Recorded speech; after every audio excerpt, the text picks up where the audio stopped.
আজকে আমরা একটি টয়লেটের ফিনিশিং কাজ করতে এসে দেখি কি আমাদের টয়লেটের ওয়েস্টের লাইন মানে গোসলখানার পানির লাইন টাইলস মিস্ত্রি ভাইরা ভাঙ্গা পাইপটারে কি করতে।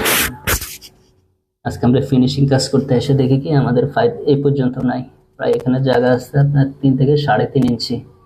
এখন আমরা জালি লাগানোর আগে দিয়ে পানি দিয়ে সাইডে চেক করে দেখি কি সেই পানি নিচের ফ্লোরে পড়ে। এখন দেখেন মালিকের কত বড় একটা ক্ষতি করে ফেলাইছে ওনারা। এখন এই টাচটা পুরোটা ভাঙতে হবে, এই টাচটাও ভাঙতে হবে, ভাঙে এই যে পাইপ আছে আগে এই পাইপ লাগাইতে হবে, লাস্টে আবার এই পাইপ লাগাইতে হবে। তো দেখেন টাচ মিস্ত্রি ভাইরা যদি এভাবে মানুষের আপনারা ক্ষতি করেন তাহলে কিভাবে হবে বলে।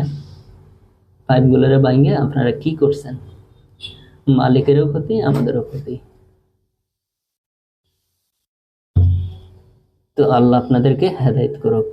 স্যানিটারি কাজ করে গেছে, দেখেন কি সমস্যাগুলো ঘটে গেছে। উপরে থেকে পানি ডাললে পুরো বলসাতে পানি দিয়ে বইরা যায়। সাবধান আপনারা এ ধরনের কাজ থেকে মিস্ত্রিদেরকে দূরে রাখবেন। দেখেন কীভাবে পানি আসতেছে, ফলসাতে পানি দিয়ে লোড হয়ে গেছে।